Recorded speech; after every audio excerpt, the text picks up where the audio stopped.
But all right, so we are here today. It is February 13th, and we are going to be talking about Neo Soul Essentials, right? Neo Soul Essentials. Everybody's interested in it.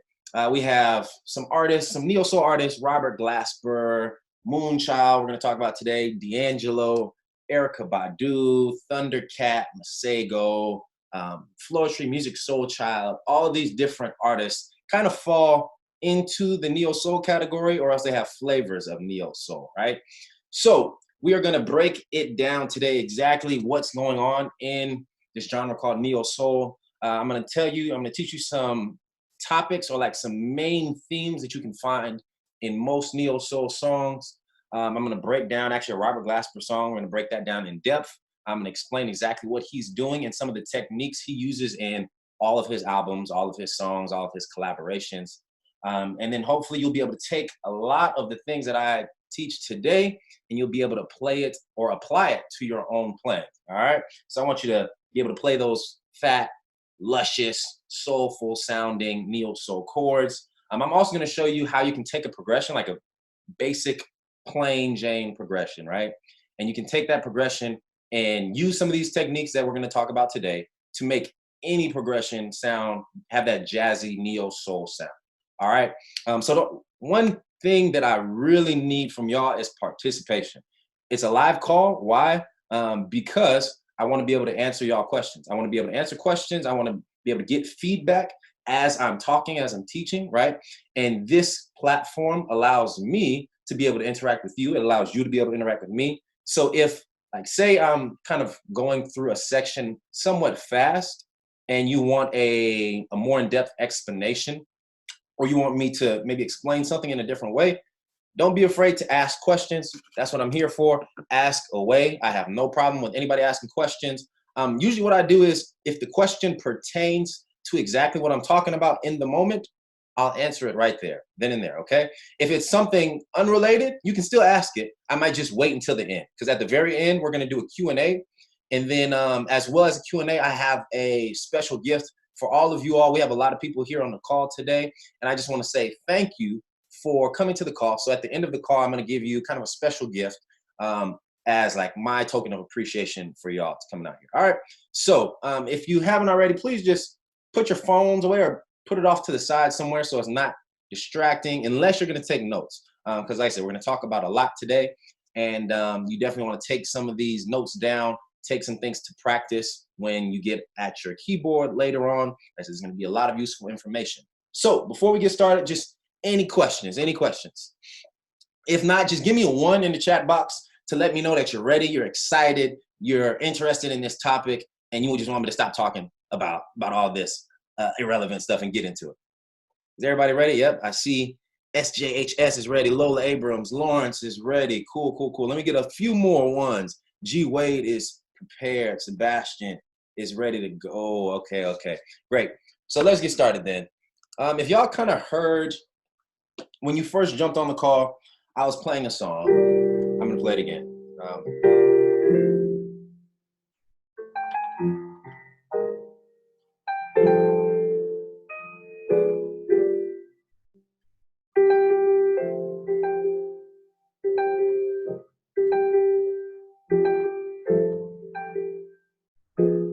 All right, so that song right there, that is a Robert Glasper song, all right? And when we're talking about neo soul blends a bunch of different elements. It's blending jazz, it's blending kind of funk, it's blending R&B, it's blending pop, all types of elements. Like every single thing that you can pack in here is kind of packed into the genre of neo soul. And Robert Glasper is a great place to start, because he's a jazz player, yes, but like a lot of things that you hear in neo soul can be explained through some of the techniques that he uses and through jazz theory. All right. So we are going to jump into this training, and we're going to start off by breaking down this Robert Glasper song.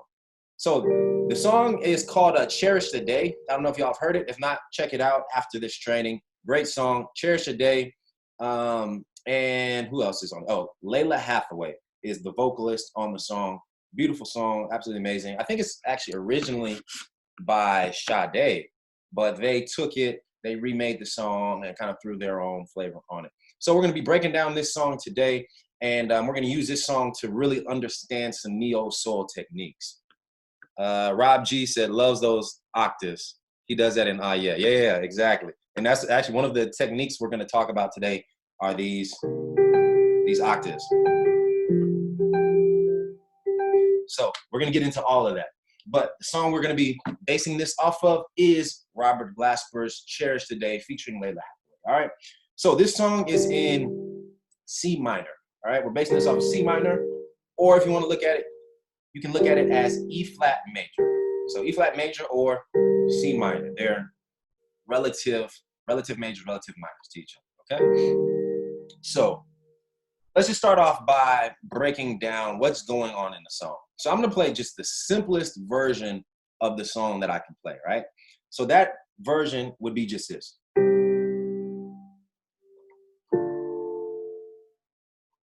Oops.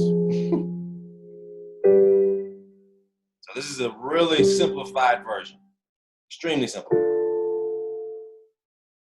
So essentially the song only has 4 chords. There's 4 chords in the song, right? C minor, D minor, F minor, and some type of G chord. It could be G minor, it could be G major. We're going to talk about that, but he plays like a G chord, all right? Could be sus. But so how does this simple progression, 1, 2, 3, 4, how do these 4 chords, how does he turn them and kind of mold it into turning into this?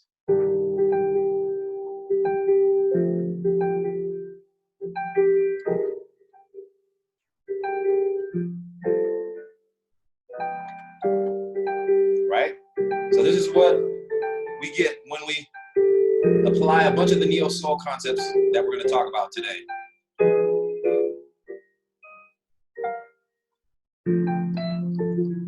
All right, so we take those simple chords, right, and then we can add these techniques, and we get this now much more complex sounding, much more full sounding song.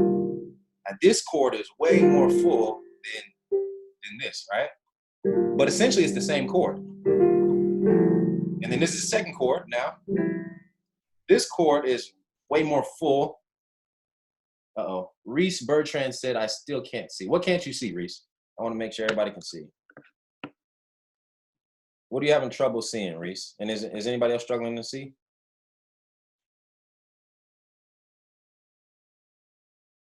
Is anybody else struggling to see what's going on with the piano? Okay, great. Everybody else can see. Just check your internet connection. Check your internet connection, Reese. A lot of times if the internet connection isn't fast, it's kind of hard to see the notes. But I'm just gonna keep going. All right, so we have, this is the first chord, right? Second chord. The third chord, which is much more complex than this, right?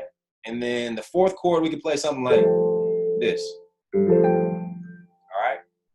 So now we've taken a simple chord progression, or 4 simple chords, and we've made it much more full, much more complex. So the first idea that we're going to talk about today in taking a song and playing neo-soul music, or taking a song and making it sound like a neo-soul song, are chord extensions. Chord extensions are like the basis, the meat of neo-soul music, right?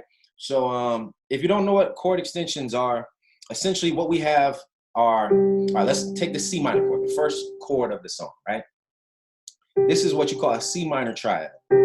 So if you have a C minor triad, it's just based off of 3 notes: the root, the third, and the fifth, right? Root, C is the root, E flat's the third, G is the fifth. All right, so what we can do, this triad is based off of a C minor scale. These notes are taken from a C minor scale, okay? So what I can do is add more notes from the scale to this chord to make it sound more full. So a common extension, what we call them, common extension to a triad would be the 7th. So since this is a minor chord, we can add a minor 7th, all right? So now I have C minor 7 instead of just C minor. But we can go past C minor, or we can go past the 7th. What we can do is keep going up the scale. So we have 1, 2, 3, 4, 5, 6, 7, right? Then we can keep going, 8, 9. So this is the 9 or the 2 it's called. We call it the 9 because when you go past the 7th, or when you have the 7th in the chord, the 9 tells you, or sorry, the 9 tells you that there is a 7th in the chord, okay? So this is the 9 or the 2nd, we can call it. And then we can keep going, 9, 10, 11. We can add the 11 to this chord, all right?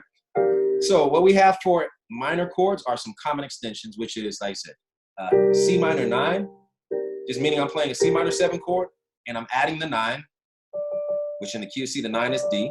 I can do that, or I can add the 11 as well, all right? So those are some common extensions for minor chords, the 7, the 9, and the 11. Everybody got that? Makes sense to you? If there's any questions about that, let me know now. If not, I'm gonna keep going. How many people are familiar with chord extensions? How many of us here like already play chord extensions? Like if you already kind of have that in your repertoire, kind of in your playing style.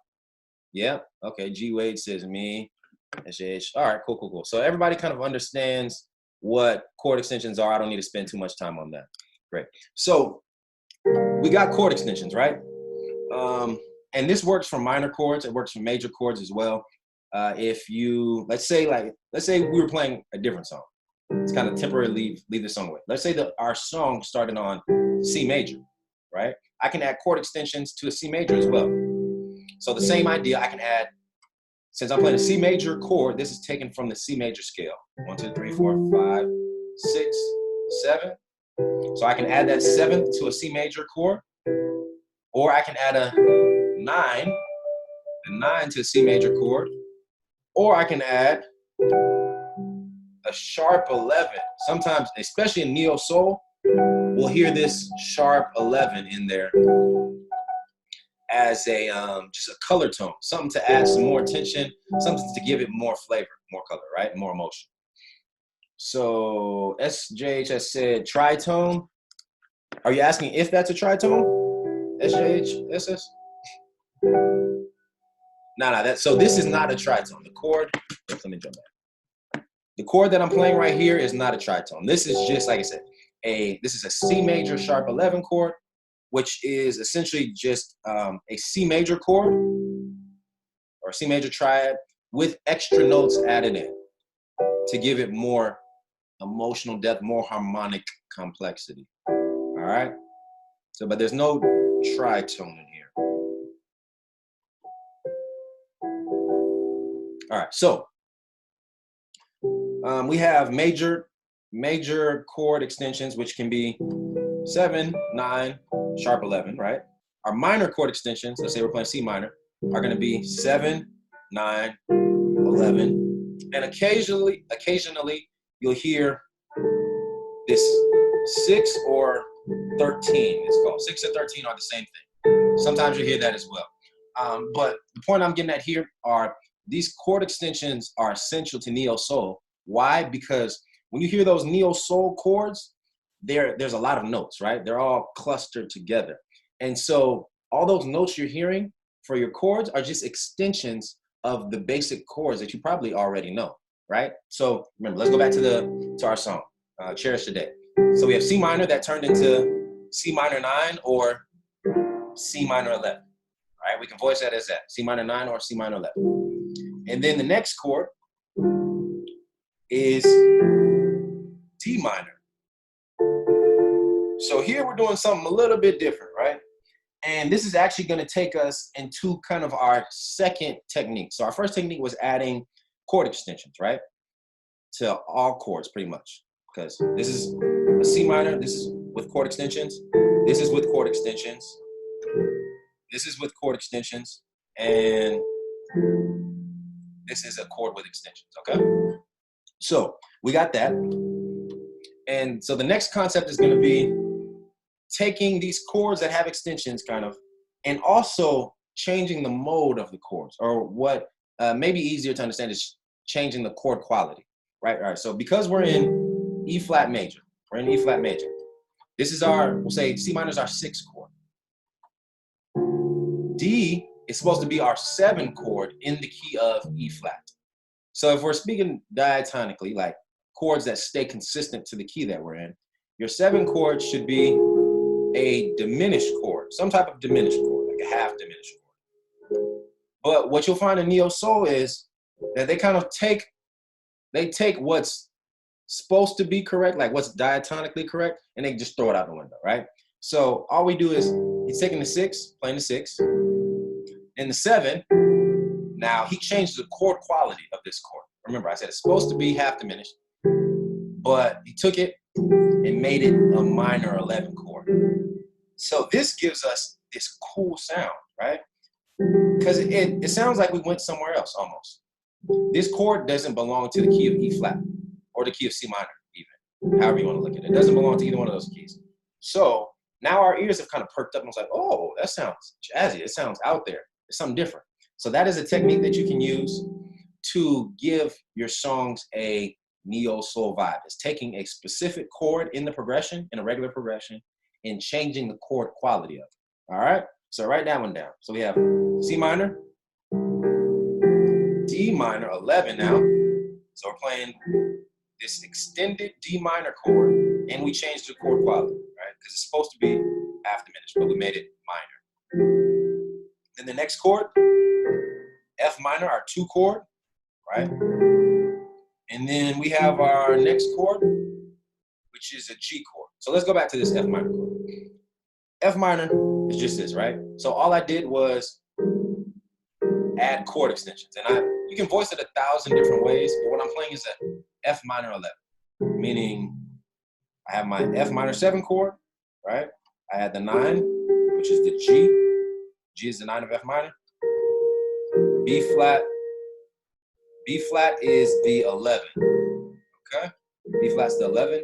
So that gives us this fat F minor 11 chord. And then the next chord is G13 sus. So let's go back, diatonically speaking, right? If we're in E flat is our home. G minor is our 3 chord, right? But what did he do? He did this kind of modal interchange, you call it, or he changed the chord quality of our 3 chord, because the 3 chord should be G minor. But Robert Glasper changed it up and played this G13 sus. He played this G13 sus. So once again, that's just a G sus chord extended. And this also, like the D minor chord, gives us these kind of out vibes. It sounds like we departed from E flat, because here's E flat. This doesn't sound like it necessarily belongs to E flat, because there's some notes that aren't in the E flat major scale, okay? So we just got that. So like technique 1 is going to be, remember, add chord extensions. Technique 2, you add your chord extensions, then you can also change the mode or change the chord quality of some of the chords that you're playing in your chord progression, okay? So those are our first 2 techniques. So we got, let me see, I'm gonna stop for a second. G Wade said, man, I love your material. I'm gonna have to leave soon because I gotta head to the next class. Okay, no problem, G Wade. Thanks for showing up. There's actually gonna be a replay for those that aren't able to make it to the end, and you'll definitely get that replay in your email, so no worries. Sebastian said, how do you know when you can change the quality of a chord? That's a good question. Great question, Sebastian. 1 second here, I'm just reading the question.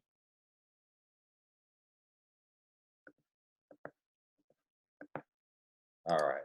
So yeah, Sebastian said, how do you know when to change the chord quality? The easiest answer to that is really you can do it anytime you want. There's no specific rule on when you can change the chord quality. You can change it whenever.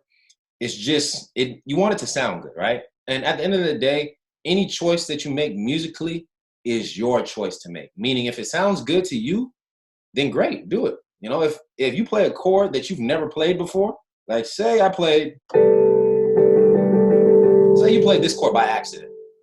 He was like, man, I don't know what that is. Never played it before, but I kind of like it, right? You play that and you like it, but you don't know what it is. That doesn't mean it's wrong at all. It's right if you love what you're playing. So like in this progression, right? Let's kind of mess around a little bit. We have C minor. I'm still answering your question, Sebastian. Don't worry. D minor, F minor. This is my regular progression to G sus, right? So let's say I wanted to change the first chord.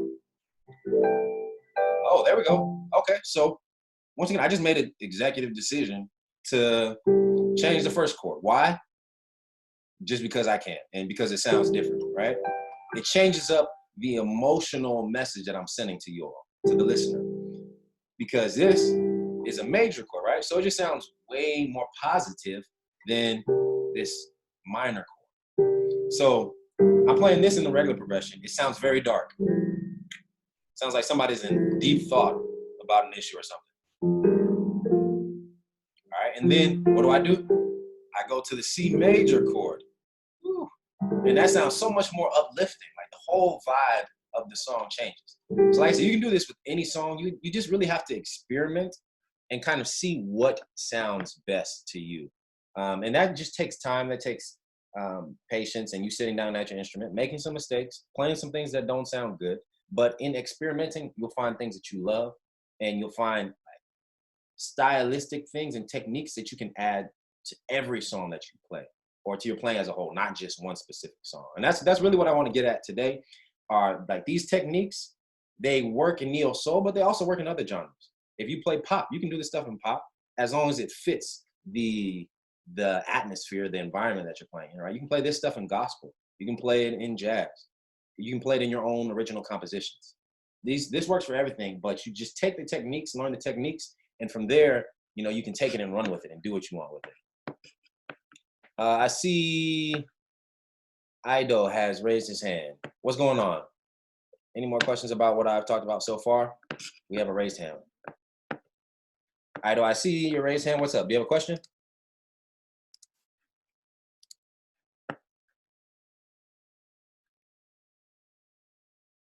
No? Okay. If you have a question, just drop it in the chat box. If not, I'll just keep moving forward here. So just check in. We have technique number 1, add chord extensions. If you want that neo soul sound, really master your chord extensions. Master how to play minor 9 chords. Master how to play minor 11 chords. Master how to play minor 13 chords, right?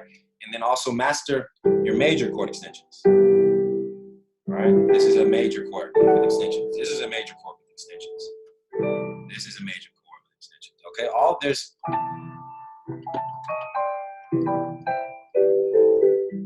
those are chord extensions. And when you start mastering that, that'll already begin to give you a more complex sound, a more advanced sound, neo soul-esque sound. Okay, so that's technique 1. Technique number 2 was to change up the chord qualities. You can change up your chord quality. So here I'm changing up. I kept that the same, right? Oh, I changed that chord quality. Oh, I changed that one up. Here we go.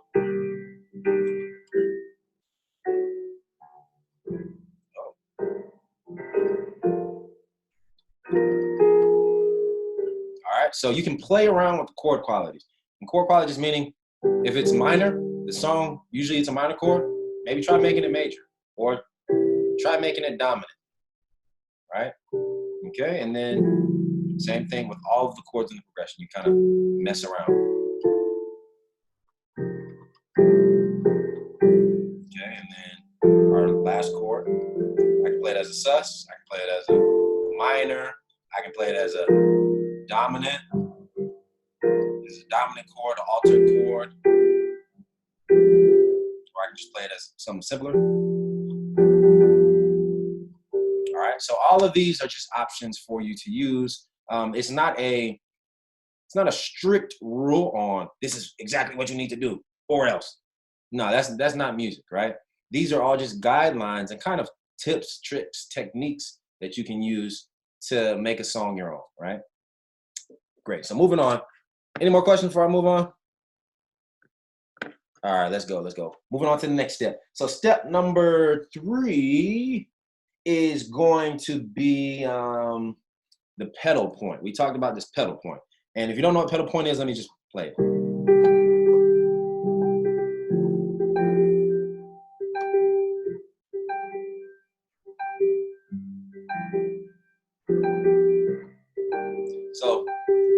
This right here, these G notes that I'm playing, these octaves, that is what you can call a pedal point.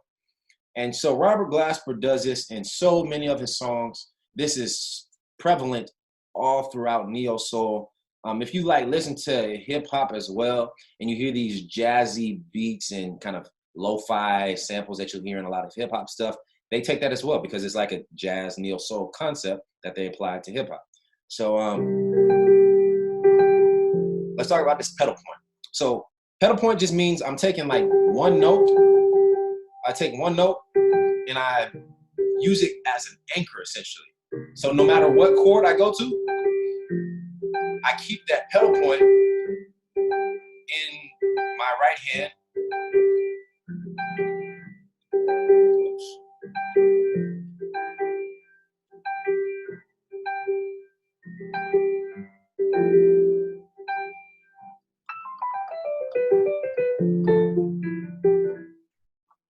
All right, so yeah, that's the pedal point. Just keeping one note, since you find one note that fits, and you can't just pick a random note when it comes to the pedal point. It has to be something, it has to be a note that's in all of the chords or works with all of the chords that you're playing. So like he chose G in the original song because G is in a C minor chord. This is the fifth of C minor, right? And then if you play D minor, this is my 11th. Once again, going back to chord extensions, this is the 11th of my D minor chord. Then I can go to the F. This is my 9 or my 2 of F minor. Then going to G is the root of G, right? So this note works with all of the chords in the progression. And all it does, it kind of acts like glue. It just sticks everything together and it makes it sound so much more smooth. Because instead of playing a bunch of random chords, right? Like this sounds really weird.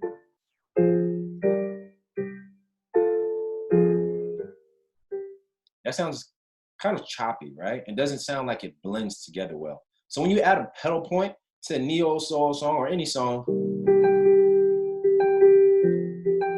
it helps the listener kind of connect all the chords together, right? It's like you're drawing, you have a bunch of dots. Let's say the chords are dots. So we got dots all over. We have 4 dots. And so this pedal point essentially just is a line that's connecting each dot together. All right. So that's a great technique that you can use as well. And with this pedal point, it's amazing because let's say in a lot of jazz songs, a lot of neo soul songs, you'll hear artists playing chords that are outside of the key signature. Right? We talked about changing the chord quality, but we're going to talk about as well playing chords that are outside of the key signature. So what do you mean? You're like, Elijah, what are you talking about? I don't even know what that means. So what I mean essentially is, let's say I'm playing an E flat chord, right? Or I'm still in E flat major, C minor, right? Same thing. So let's play this progression again.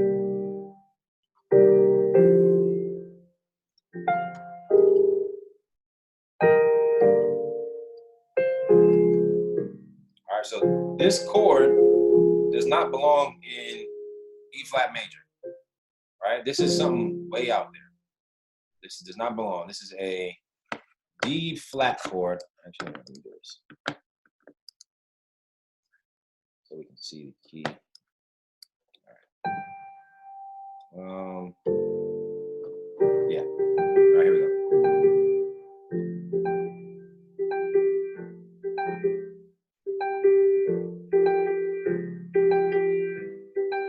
So you see what I did there? I'm playing that pedal point, and the pedal point works with this D flat major chord because why? It's a part of the extended D flat major chord. This G, or my pedal point, acts as a sharp 11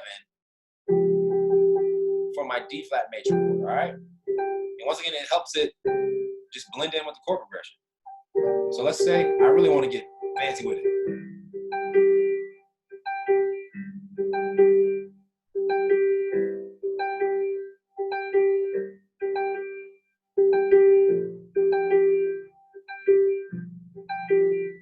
So I just played a bunch of chords and I wasn't even thinking about the key. Like I've been left E flat major, right? And you can do this in neo soul. Why? Because that pedal point, that melody line, like I said, it acts as glue. So as long as you can figure out a chord, or as long as you play a chord with this melody, with this pedal point in there, it works. So this is something great to kind of experiment with on your own. It's just figuring out, like, let's just take one note. So let's switch it up. Let's try something different. Let's try A. All right. So I'm gonna try A. I'm gonna leave E flat temporarily, and I'm just gonna experiment a little bit. All right. And this is something you can do at the house when you're sitting down practicing. Stephen Wilson has a hand up. Yeah, what's going on? Any questions? Let me see. Let me scroll over. SJHS said, for the pedal point, does it make a difference playing in the upper versus lower register? So yeah, it does actually. It makes a difference. You can play a pedal point in the lower register, but it doesn't have the same function as it does kind of in neo soul, I guess. So let me just play an example for you. If I were going to play a pedal point in the lower register, right? When I played in the lower register, I'm pretty much stuck with one chord. Why? Because my lower register is usually my bass note, right? So let's say I had F as a pedal point in my left hand. So this is my left hand. No matter what I do with my right hand, it's still an F chord.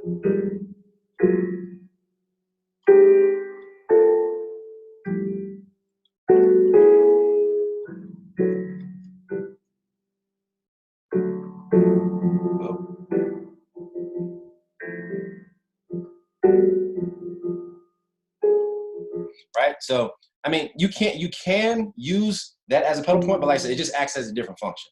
So when it's in the bass, when you have a pedal point in the bass, like I use that actually, I do use that. And you can use it like, say you're in an intro for a song. So let's go back to Cherish Today, the song that we're talking about. All right, so let's go back to that song. C major is the first chord that we play, right?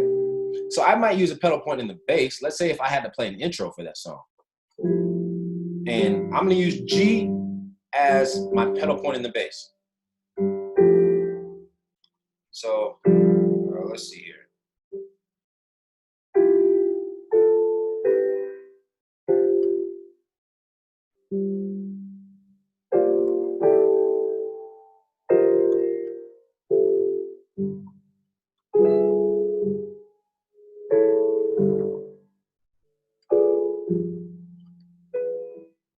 All right, so like that would kind of be using G as a pedal point in the bass. And in that case, I'm playing all types of different voicings of a G chord. All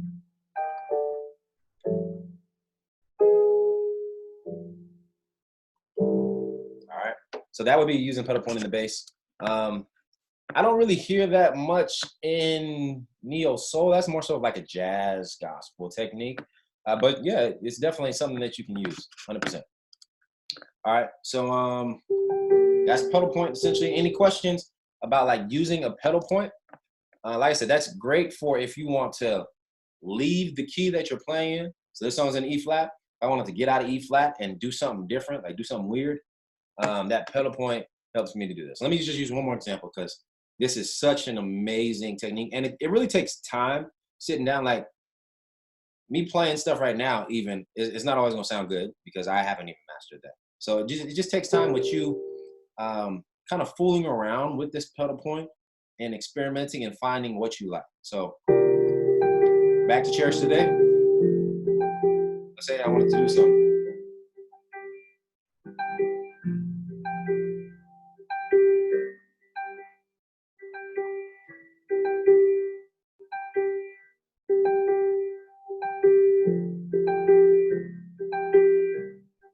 All right, so that would be like me going way off, way off, doing like I'm not even playing the song anymore, but just that's improvisation, we'll call it. Me going off, having fun, making up my own stuff. And how am I able to do that? through the use of that pedal point. So take that with you, write that down, jot that down. That's something to practice, something to master, something to really work on that will help give you that neo soul sound. All right. So let's see. Moving on from that, we got our pedal point. We have chord extensions, and we have like our modal interchange, we called it, which was just you changing the chord quality of any given chord. Okay. So we got that. And that essentially is the whole song, right?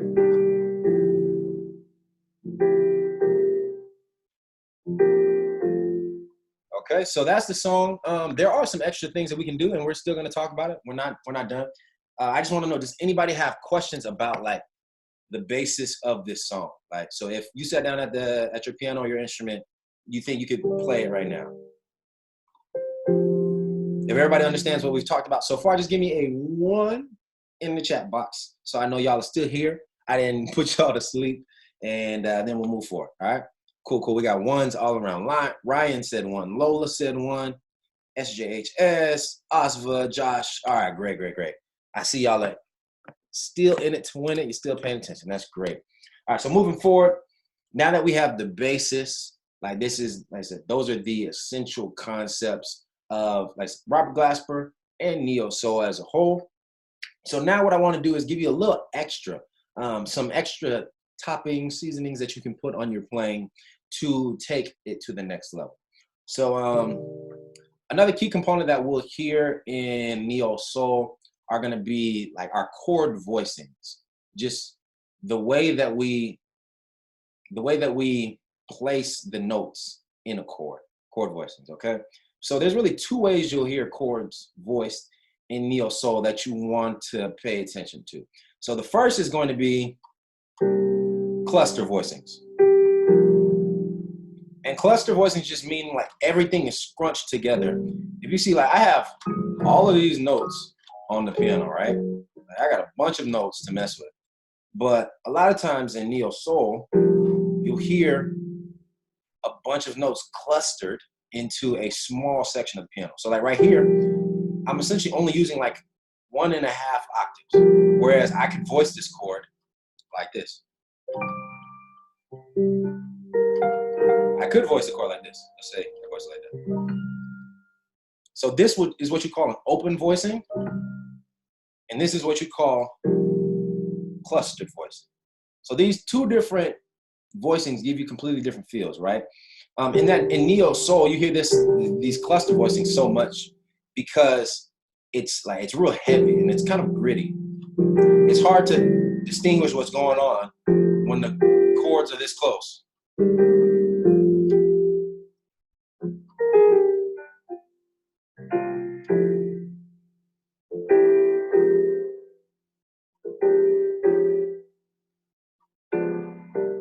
Okay, so you want to start learning cluster voicings.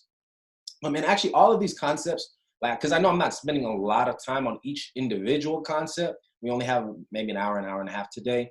But I have the Gifted Hands Academy that you can join. So all of these topics that I'm talking about today in my academy, in the Gifted Hands Academy, I really go into depth on each specific topic. I go into depth on how you can practice each specific topic. Like, so I'll give you practice routines, practice exercises, and like I said, an in-depth lesson, 20, 30 minutes, depending on the lesson, to help you understand each specific topic. All right. But that was just a little disclaimer. If you want to join, I'll give more information at the end about that as well. So we have cluster voicings here, right? And we have our open voicing. So that's something to pay attention to, something to start practicing, something to learn more of, is how you can take these chord extensions and kind of put them all together to give you a more gritty sound. We'll call it gritty. Okay, so we got that. And then another thing you might have heard me do is, and what Robert Glasper does a lot is, I'll show you. Not yet. It's coming.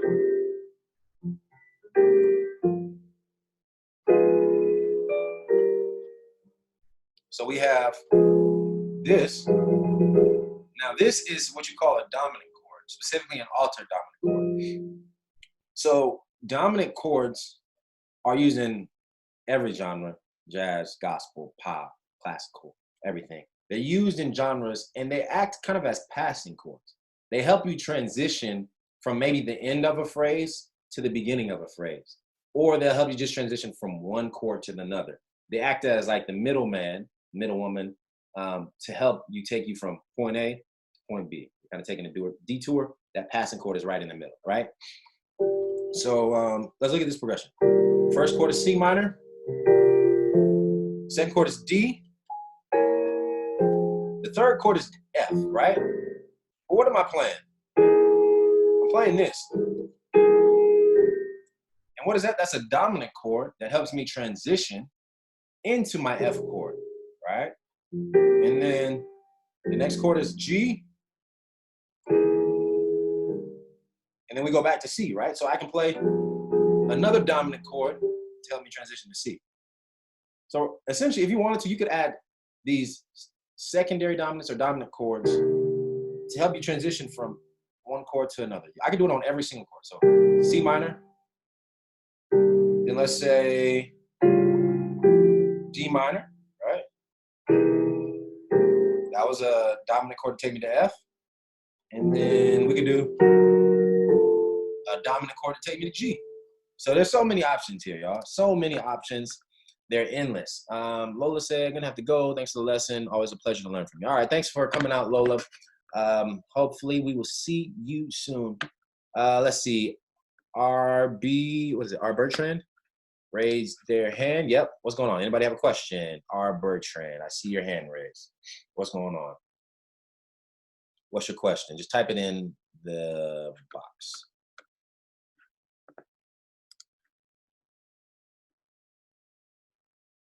All right, we have another question. Let's see. It says, you may be covering this later. Sorry if this is skipping ahead. It always sounds like Glasper is playing out when he's playing runs in his right hand. How could we think about approaching that? Yep. That is actually the next topic. All right, so I'm definitely going to get to that very soon. All right, RB Bertrand also said they have a class. Wow, is everybody in school? We got a lot of people in, what, high school, university? That's great, though. I'm glad that y'all stopped by. Y'all participated in this call with me today. So let's move forward and try to get as much information in this small time frame that we have as possible. All right, so we have, we're at dominant chords, right? So only thing I'm gonna say about dominant chords are this. Any chord that you wanna go to, right? I'm gonna make this quick and simple. Any chord that you wanna go to, let's say I wanna go to C minor or C major, doesn't matter. If C is my target chord, in order to use the dominant chord as a passing chord, all you have to do is count a fifth up. So C, 1, 2, 3, 4, 5. G is a fifth away from C, right? G is a fifth away from C. So all I need to do is make G a dominant chord, and it acts as a passing chord to take me to C. All right, so the dominant chord that's a fifth away will help transition. All right, so let's say I wanted to go to D. D is the second chord in the progression, right? So if I want to find a passing chord to take me to D, I just count from D, 1, 2, 3, 4, 5. A is a fifth away from D, so I just make A a dominant chord, and it helps me transition to D. All right, so let's try that. 1, 2, 3. So that was the first one. G to C. A to D, and then C to F. Why? Why did I do that? Because C is a fifth away from F. So I made C a dominant chord. It helps me transition to F. All right. And then what do I do there? D dominant helps me transition to G. Okay. These are all just techniques, kind of techniques that are used in neo soul. You'll hear Robert Glasper doing it. Now, of course, I'm overloading it just to show you examples. I would never play a song like that. That's excessive. Yeah, that's excessive. But these are just examples that you can use to your own taste, to your own preference, okay? Oh, okay. Our Bertrand said we'd be given a class later for purchasing. Actually, I guess since you asked, I'll kind of pause real quick just to give y'all some information. So it's February now, February 13th. Actually, at the very end of the month, I'm going to be releasing a full-blown course on neo soul. So it's something that I've been working on for the past few weeks. It's actually going to be the very first course for gifted hands music. And like I said, it's going to be amazing. So I'm going to have a bunch of song breakdowns. Everything that I'm talking about in this lesson, I'm going to talk about in the course more in depth. And it will be available to you all. We're going to have song breakdowns. We're going to have these theory lessons in depth. Like I said, it's going to have exercises, practice regimens, things that you can implement in your practice routine to really master this neo soul sound, these neo soul genres, right? Here, this is more so just, I'm able to help you all as in kind of give you the formula and give you the basic outline that you can follow. But the course will be, like I said, just much more in depth, because it'll be maybe we'll say 4 or 5 hours worth of information that you can take and that you can apply to your practice routine, to your practice regimen. So that is coming at the end of the month. Later on this week or maybe next week, I'll be sending out emails with more information on that. Okay. So moving forward, we have our cluster voicings, we have spread out voicings, we have dominant chords that act as passing chords. We've talked about all of that, right? So now let's talk about these runs. Let's talk about runs and licks, okay? So how does that work?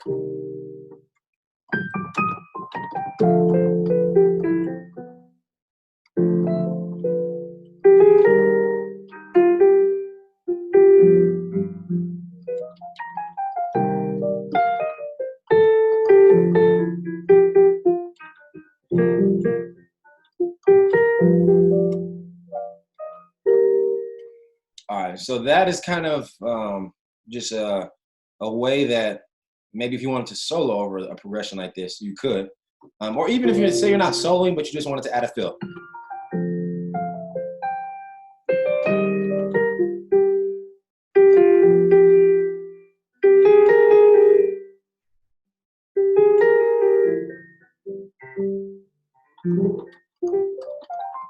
All right, so let's talk about that. Now we're getting into kind of improvisation, licks and runs. So how does Robert Glasper, how do a lot of other neo soul artists approach these licks and these runs in these songs? So we know in order to even be able to play runs, you have to understand the progression, chord progression. If you don't understand the chord progression and you're trying to do runs, stop, slow down, backtrack, master the chord progression first, master being able to play it in multiple voicings. And one thing you're also gonna need to practice is left hand voicing. So I'm playing these chords with my left hand right now. I know you can't see my hand, but these are all with my left hand.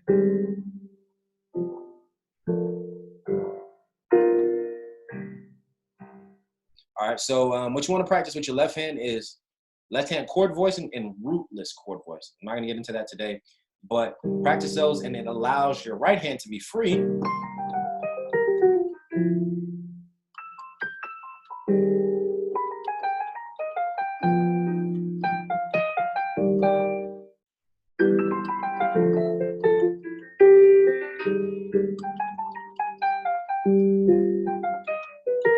It allows your right hand to be free to do all of those fancy things, all those fun things that we want to do, right? So I'm playing a lot, so let me just explain it. C minor, right? This is the first chord. And I know I'm in C minor, so automatically my mind is thinking, and you should think, if I'm in C minor or E flat major, that means I can play a C minor scale, some type of C minor scale. Now, what C minor scale you want to use is up to you. The go-to for me would always be like a pentatonic scale. Pentatonic just meaning a 5-note scale. 1, 3, 4, 5, and the flat 7. So these notes, these 5 notes make up a C minor pentatonic scale. So that would be my go-to scale for, say, the C minor chord. Okay? So you got that. And then after that, what can we do? We go to the D minor chord. And now, since D minor, this D minor chord isn't a part of C, like it doesn't belong to C minor. It's kind of a chord on its own. It's doing its own thing. So what I tend to do is think about D minor independently, meaning I have a D minor chord, so I'm gonna play a D minor scale. So 1, I'm playing that D minor scale, okay? So what D minor scale am I playing exactly? I'm playing a D minor Dorian scale. So this is D minor Dorian. Okay? So I'm playing D minor Dorian over this D minor chord. And then here, this F minor, all of these notes belong to C minor or E flat. So I just go back to my C minor pentatonic scale. Okay? So this is C minor. And then this G sus, once again, we're leaving the key of C minor, E flat major. So now I kind of look at this G sus independently, like I did D minor. And it depends on what chord I'm playing. But let's say I'm playing this 13 sus chord. So I'll probably just play some type of G scale, G major scale.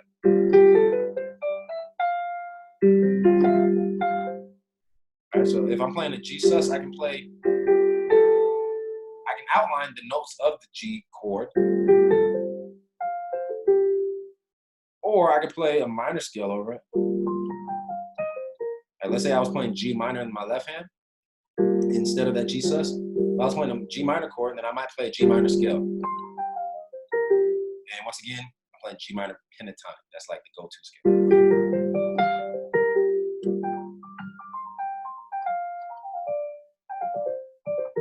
All right, so those are that's how you should approach playing licks and runs over any given chord. If it belongs to the key that you're playing in, then I would just play your basic, like we're in C minor, play a basic C minor pentatonic scale. And then when you go outside of the key, then you have to look at that chord independently. So I'm at D minor, so I play D Dorian. And then I go back to C minor for my F minor chord. And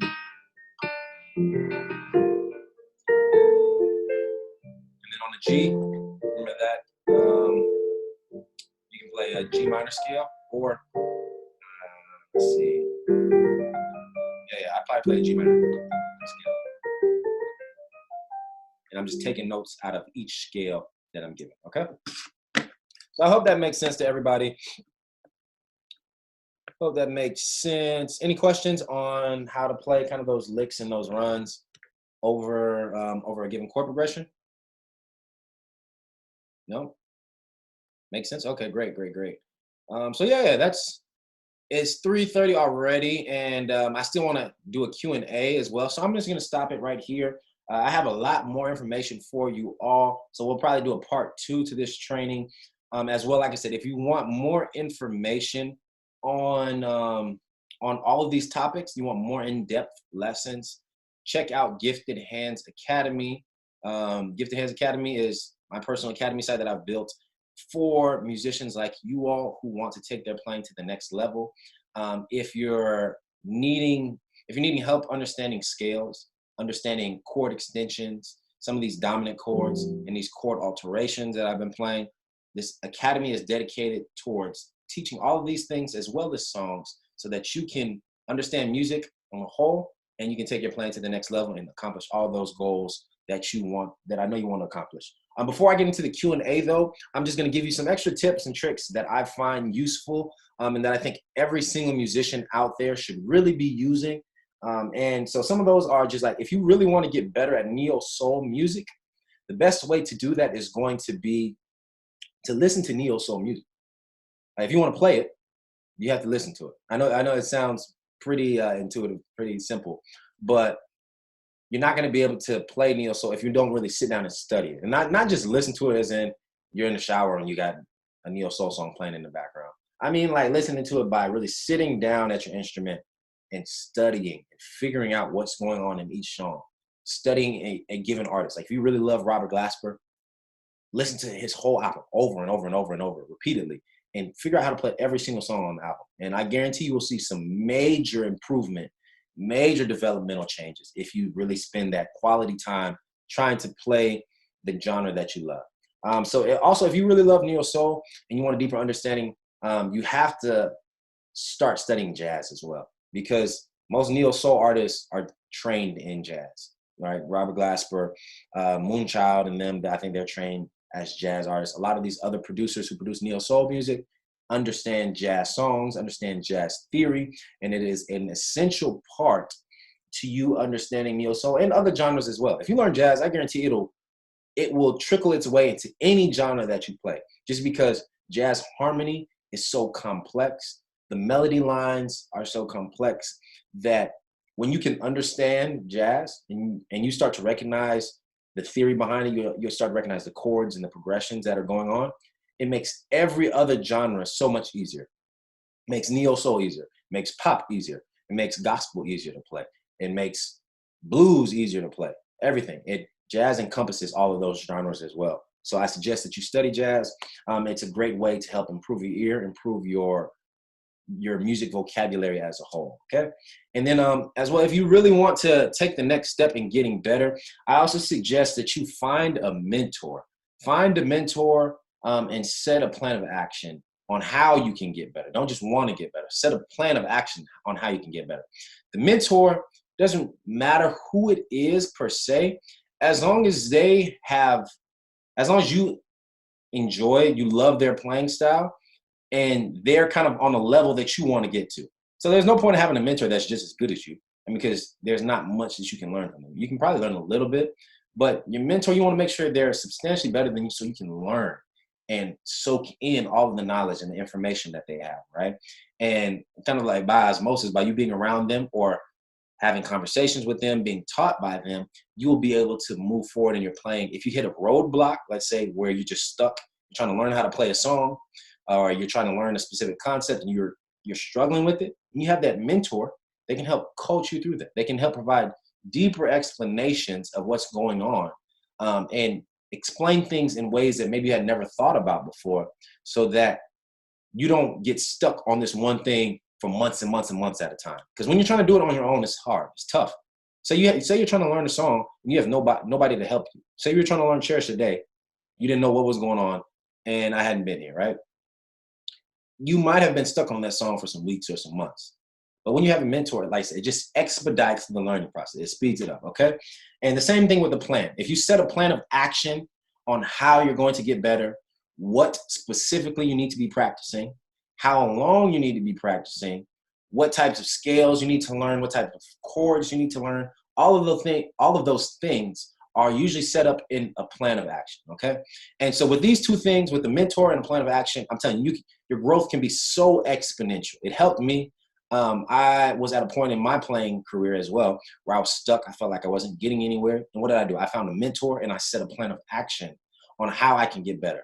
And now, still to this day, I practice every day and I'm continuing to grow, continuing to learn. And I want to pour back into you all, help you grow, help you learn. And so that's why essentially I started the Gifted Hands Academy.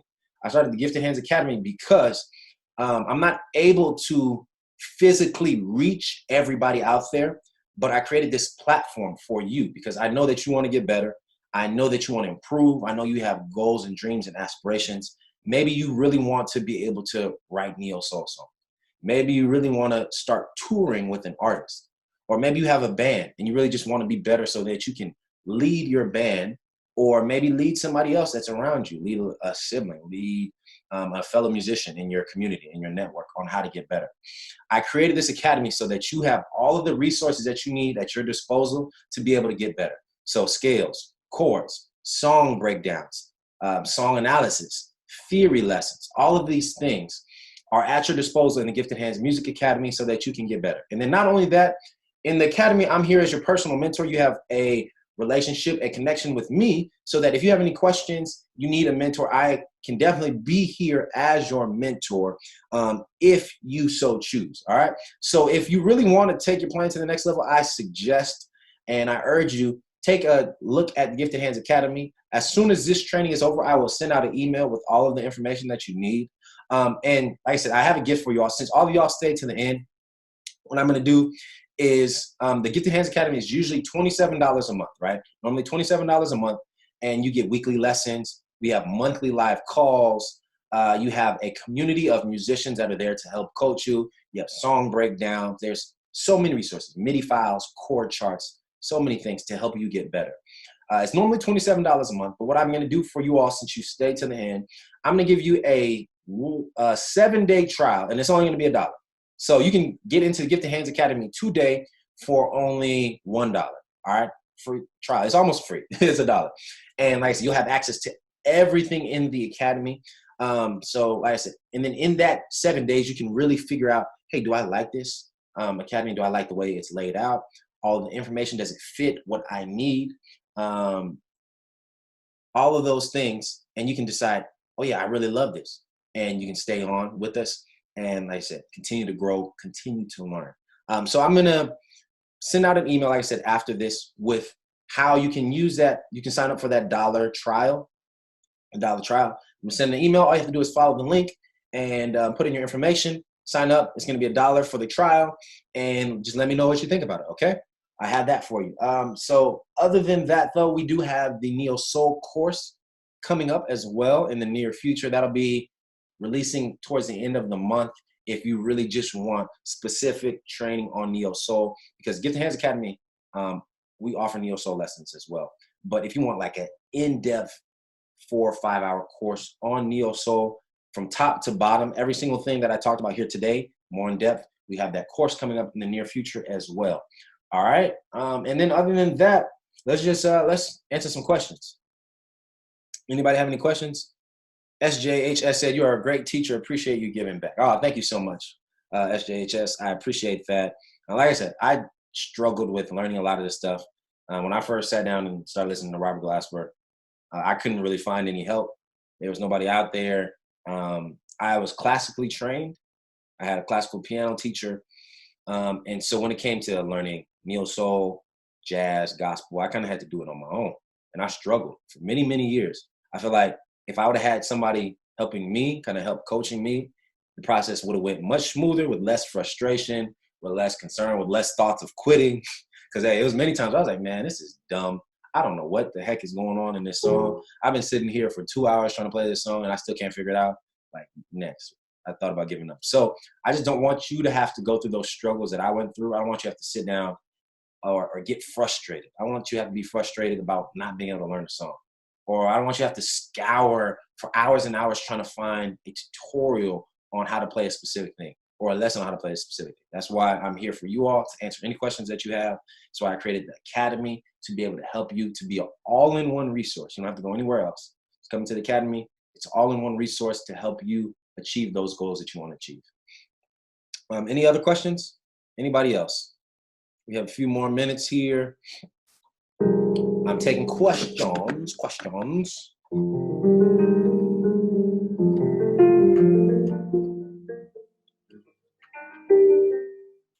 I'll just play a little bit until I see some questions.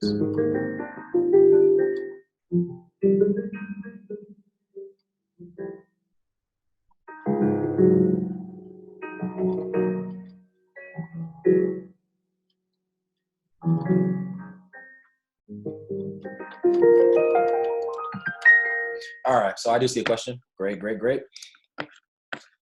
SJHS said, any artist that you like that you can recommend in terms of listening to?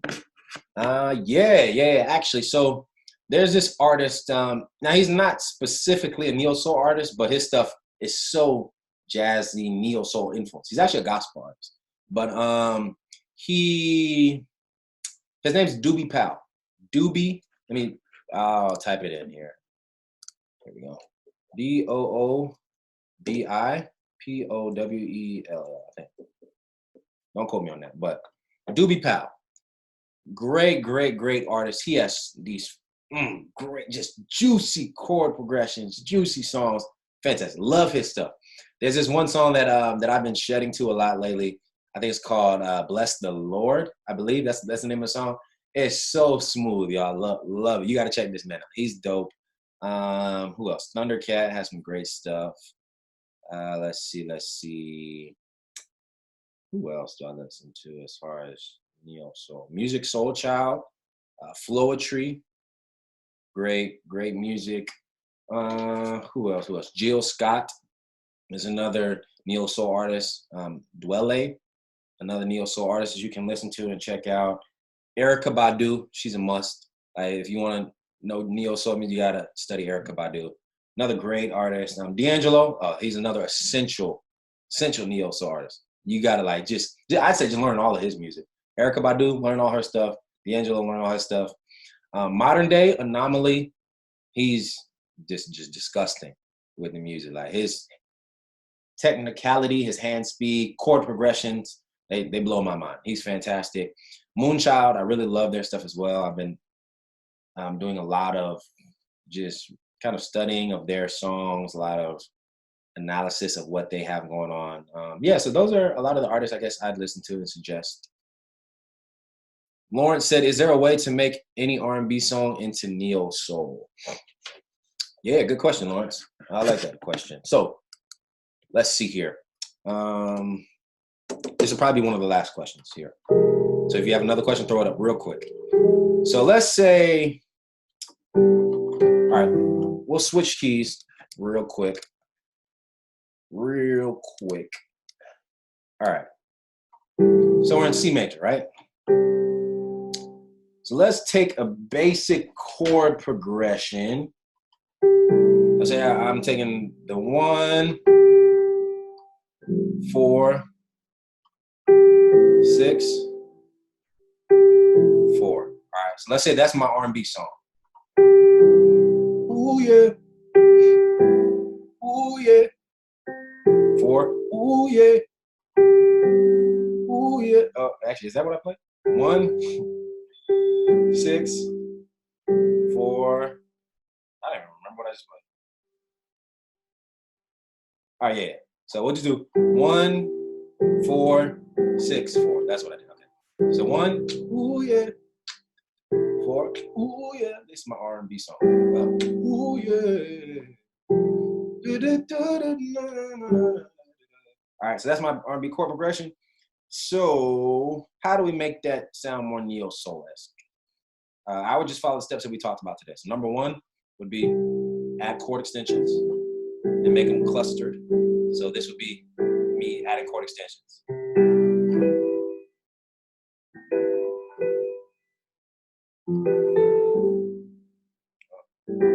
One, there's the 1, 4, 6, 4. So that's the first step, adding chord extensions. All right. Step number 2 would be maybe modal interchange. So we're changing the chord qualities, right? 4, 6, 4, 1.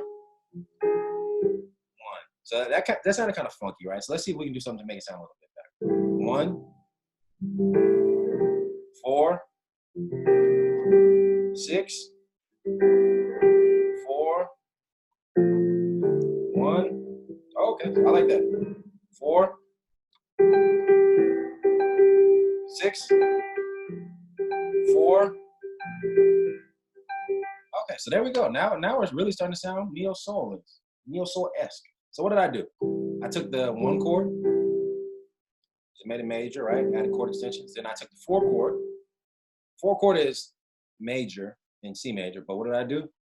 Change the chord extension, or sorry, change the chord quality.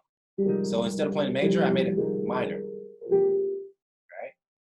Then I went to the 6, and I just extended it, made it a minor 11. And then remember the 4, change the chord quality again, made it minor. And then I can throw in the pedal point.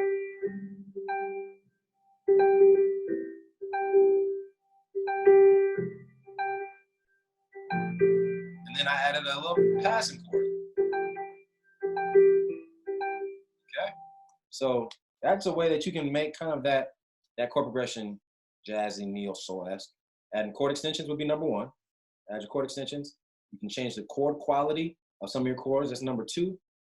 And then step 3 would be, I guess, adding out chords. So like this is what I would call a non-diatonic chord. Non-diatonic just meaning it doesn't belong to C major. The song we're playing is in C major. B flat major does not belong to C major. Like I shouldn't be playing this. But to make it jazzy to make it sound neo soul, I add that chord as an extra chord.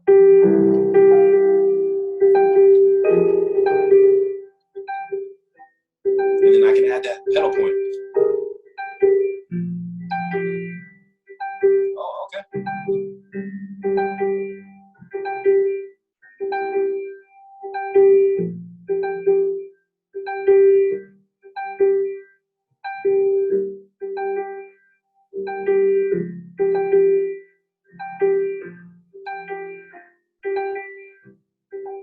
All right.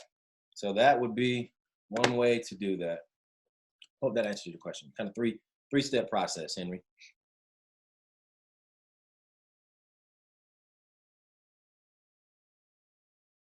Next time, it'd be great if you could also see your hands. Oh, okay, okay, yeah. I'll just have to figure out how to do that. But if you all would find that useful, then I'll definitely see if next time I can add my hands to it, because I know it is kind of hard to see it with just the digital readout. But I hope that answers your question, Henry. Those three steps right there. Yi Chi said, "Hi, do you have any plan to release a new album this year? And thank you for your YouTube channel. You just inspired me to practice piano. Thanks again." Do I have plans to release a new album this year? No, I don't. Actually, so I don't know if any of y'all know, but I do have like a personal album out outside of Gifted Hands. I've released my own music, and that is available. It's called Love's Genesis, by me, Elijah Muse. You can check that out. But no, I'm not planning on it this year. Right now, I'm just kind of focusing on teaching and helping you all. So who knows when the next time I release some music is? But I am in the studio working with other people, artists, whoever needs producers, whoever needs instrumentalists. I'm there for them. But I'm glad I was able to inspire you. Yes, definitely keep practicing, keep growing, keep getting better. It is the way to go. The more time you spend on your instrument, the better you'll be. Okay. Josh said, yeah, you'd have to set another camera. Yep, definitely. All right. So final call. Is my album on iTunes? Yep, it is on. It's on iTunes, Spotify, all those streaming platforms, Pandora, I think, all that good stuff. Tidal. So check it out, definitely. It's called Love's Genesis by Elijah Muse. I'm singing on it and everything. So final call for questions. Any more questions? Does anybody else have any questions? If not, we're going to call it a day. Like I said, I am going to be sending out an email as soon as this finishes with how you can sign up for that 7-day trial. It's only $1. Please sign up. Gifted Hands Academy has so many resources that I am positive will help you all and will help you in your musical journey, your growth as a musician. All right. Seems like that is it. No more questions. Great, great, great. Hey, thank you all for showing up today. Thank you for participating. Y'all were amazing. Y'all were fantastic. I love the questions, some great questions today. Y'all really made me think. I hope I was able to help you. I hope this shined light on neo soul.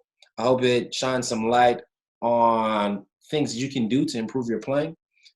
So until next time, hey, have a great day. Keep growing, keep practicing, stay blessed. And yeah, I'll see y'all soon. See you in the next video.